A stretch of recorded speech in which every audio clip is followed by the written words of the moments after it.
It's good to be back to reviewing ponies. Can you believe that it's been almost a year since the last episode aired? You can really feel the excitement building in the fandom as we near another season. And I have some even more exciting news. I was lucky enough to get my hands on a leaked version of the episode, and I am very happy to be sharing my thoughts on it with you today. Now, since the Hasbro police are cracking down hard on this leaked version, for safety I will not be showing any actual footage of the episode, which is actually kinda nice because it will make editing a much simpler process for me. Now let's get cracking.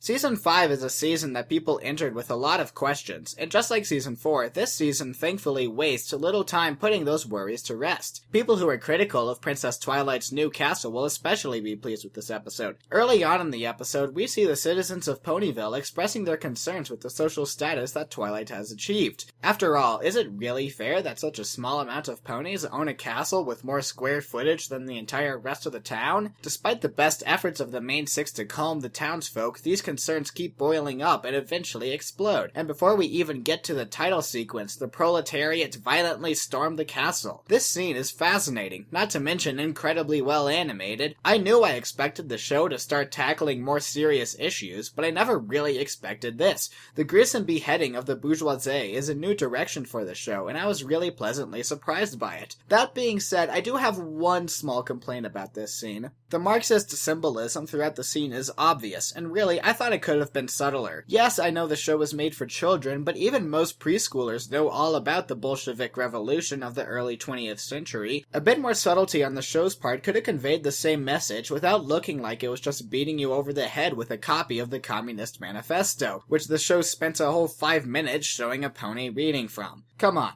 one of the reasons I like MLP so much is because it doesn't patronize its viewers. Hopefully this is just one small blunder. It doesn't reflect any sort of trend that we'll see throughout the season.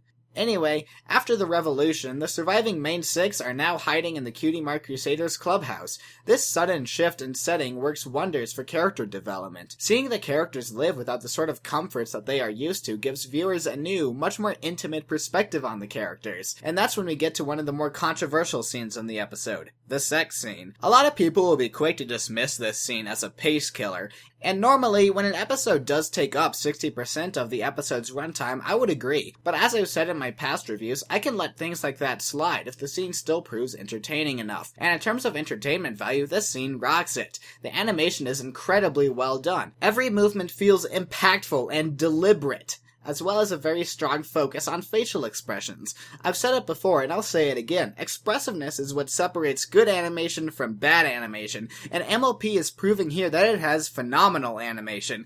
And Daniel Ingram including a song in the scene was a pretty risky move, but it paid off. The instrumentals are especially well put together, starting off slow with a lone bassoon playing, and eventually climaxing with a full-on big band arrangement. And the vocals are the whipped cream on this musical cream pie. This is definitely a song that will be stuck in my head for days to come. Oh, and how could I forget? This is also the scene where the CMC finally get their cutie marks. Sure, their talents aren't what most people expected, but in the context of the scene, I think it fits quite well, and I'm interested to see where they take these talents in the future.